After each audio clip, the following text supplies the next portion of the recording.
o bolsonarismo agindo. A gente viu ali a real face do que representa Bolsonaro, né? Do que representa a extrema-direita. É a ausência completa de ética, é a ausência completa da ciência.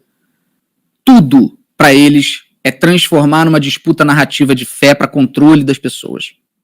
As igrejas no Brasil, muitas delas, muitas evangélicas neopentecostais, viram verdadeiros palcos de discursos inflamados dessa extrema-direita.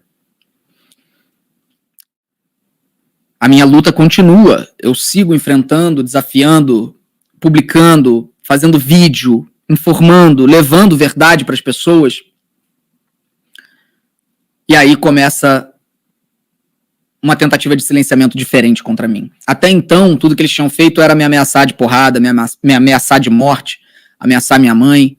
Quando eles percebem que não está funcionando, que muito pelo contrário, eu estou ganhando força, eu estou sendo, inclusive, recebo reconhecimento internacional, entidades nacionais e internacionais saem em minha defesa. Eu não lutei sozinho, eu tive muita gente boa me ajudando, sabe, me dando força. Eles percebem que não está funcionando, e aí eles tentam uma outra estratégia. Naquele ano, final de 2020, quando eu sou, inclusive, escolhido pela revista Time, que para eles foi assim, eles nunca engoliram isso, porque foi pela luta anti-Bolsonaro que eu fui escolhido pela revista Time como uma das 100 personalidades mais influentes do mundo. Eles começam a me perseguir via Ministério Público. Eles começam a tentar me prender. Eles começam com o que o meu advogado me explica naquela época, que é uma estratégia de lawfare. Uma tentativa de você abrir uma cacetada de denúncia contra alguém na esperança de que alguma colhe. De repente, essa aqui vai cair no colo de algum promotor que seja de extrema-direita, pode cair na mão de um delegado de extrema-direita. E naquele ano, final de 2020, eu sou informado que eu estou sendo oficialmente investigado por corrupção de menores. E o delegado que faz essa investigação conclui que eu cometi o crime de corrupção de menores e envia para o Ministério Público. O delegado foi o mesmo que se recusou a investigar a ameaça de morte contra minha mãe. O delegado Pablo Sartori. Esse delegado conclui que eu cometi o crime de corrupção de menores e logo devo ser preso porque os meus vídeos do passado não tinham classificação indicativa de idade. É isso mesmo que você ouviu, esse foi o crime.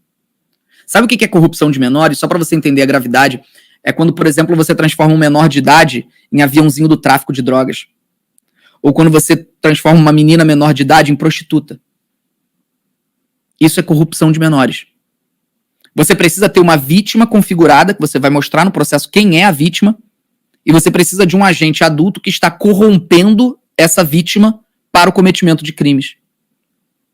Ele conclui que isso é a mesma coisa que eu não botar classificação indicativa em vídeos de 2012. Não tem classificação indicativa no YouTube, gente.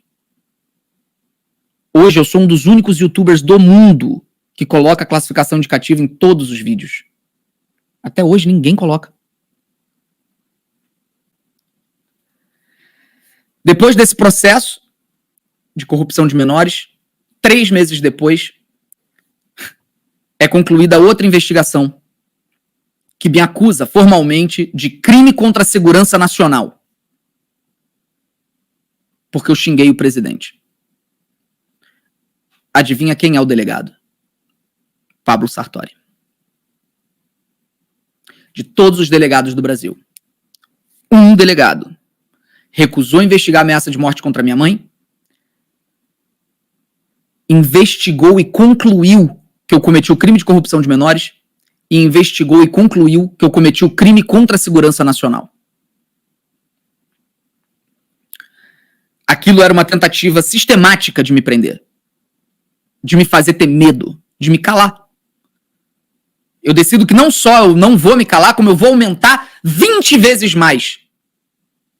Eu chamo os advogados criminalistas que eu conheço, que agora eu já tinha vários contatos, eu reúno eles e falo, a gente tem que defender de graça as pessoas que estão sendo acusadas de crime contra a segurança nacional no governo Bolsonaro, porque eram muitas.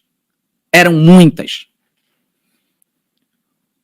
O Jair Bolsonaro utilizou uma lei da época da ditadura militar para perseguir opositores. Ele perseguiu o professor que simplesmente levantou um outdoor comparando ele a um pequi roído. Só isso. Bolsonaro não, dizendo que ele era comparável a um pequi roído. Crime contra a segurança nacional. Eu crio, então, o movimento Cala a Boca Já Morreu. Junto com esses advogados criminalistas, a gente defende todas as pessoas processadas pelo governo Bolsonaro por crime contra a segurança nacional e a gente salva todas elas. Todas, 100% de êxito. Nenhuma é condenada. Eu crio o Instituto Vero para a gente poder lutar pela educação midiática das crianças e adolescentes do Brasil, levar a educação digital para a galera mais jovem.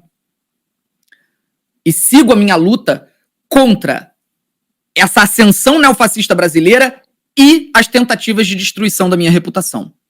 Os 2 casos criminais do delegado Pablo Sartori são arquivados pelo Ministério Público. O próprio Ministério Público percebe o absurdo que era aquilo, pede o arquivamento, né? Não é o Ministério Público que arquiva, ele pede o arquivamento e os juízes atendem. Mas eu não sei o que teria acontecido comigo se eu não tivesse a força dos seguidores. Não sei o que teria acontecido. E quando vem a eleição de 2022, eu tenho muito claro para mim qual é o posicionamento que eu preciso ter. Não é que eu tenha me convertido ao ponto de me tornar filiado ao Partido dos Trabalhadores, ou que eu defenda de maneira absoluta tudo que o Lula possa fazer ou o Haddad possa fazer. Muito pelo contrário. Eu continuo tendo críticas e continuo criticando. Mas ali eu percebo que não se trata de ser petista. Não se trata de você defender o PT. Se trata de você enfrentar uma política de morte. Uma política neofascista. E eu me jogo de cabeça na campanha do Lula. No dia 25 de setembro de 2022, eu encontro pessoalmente pela primeira vez o Lula e a Dilma. E eu tenho a oportunidade de olhar no fundo dos olhos da Dilma e pedir perdão. Eu peço que você faça um exercício mental de tentar imaginar algum bolsonarista fazendo o que a Dilma fez naquele momento comigo. E o Lula, que me abraça... Eu tinha xingado o Lula de tudo, gente. De tudo. O Lula me abraça. Eu falo pra ele, vamos ganhar essa eleição. Ele fala, vamos vencer isso. Ele olha pra mim e fala assim, mas não vira meu puxa-saco, não. Eu já tenho muito puxa-saco. Não ataca, mas continua criticando. Não precisa atacar, mas critica. Que eu preciso saber quando as coisas estão indo errado. Olha, você pode dizer que o Lula sabia o que falar, que o Lula é muito experiente nisso e tudo mais, mas, gente, isso é uma fala de quem não está atrás de criar súdito. Diferente da figura bolsonarista, diferente do Jair Bolsonaro, dos seus filhos, do Pablo Marçal, de toda essa corja nojenta da neofascista brasileira que o tempo inteiro fica tentando trazer súdito. Me venere, me ame, nunca me critique, porque se me criticar, tu vira inimigo. O Lula vira pra mim e fala, critica, puxa saco eu já tenho demais. Isso é o que um estadista tem que ser. Bom, eu mergulho na campanha, eu faço tudo que eu posso e acredito que eu fiz um bom trabalho naquele segundo turno. Foram mais de 400 milhões de visualizações em vídeos desmentindo as fake news bolsonaristas naquele segundo turno. E eu acredito que, assim, eu não tinha mais uma gota de energia além do que eu fiz, assim, eu dei tudo de mim. E com aquela vitória, para encerrar, eu peço só que a gente pense que a gente venceu aquela que foi a principal batalha, mas a guerra tá longe, gente. Tá longe de ser vencida. Hoje eu tenho noção do que é a luta de classes, do que representam as classes, e de como eu preciso ser um traidor da minha classe se eu quiser lutar por um mundo mais digno. E é isso que eu tento fazer todos os dias. Não sou franciscano. Eu não vou fazer voto de pobreza, até porque se eu perco o meu capital financeiro, eu perco a minha possibilidade de influenciar ainda mais nessa luta. Mas eu me coloquei, assim como o Edu, eu me coloquei em função dessa luta. E é isso que eu quero fazer pro resto da minha vida. É lutar por uma sociedade mais digna, menos desigual, e que a gente possa fortalecer a classe trabalhadora. Esse é o meu propósito, esse virou meu objetivo. E essa luta nunca vai acabar. A extrema-direita hoje está mais forte, mais unida e internacionalmente conectada. Eles estão fazendo reuniões na Europa, eles estão se organizando, e a coisa ainda vai feder muito, muito. E se a gente não se unir, se a gente continuar nessas picuinhas, se a gente continuar torcendo o nariz, eles vão vencer.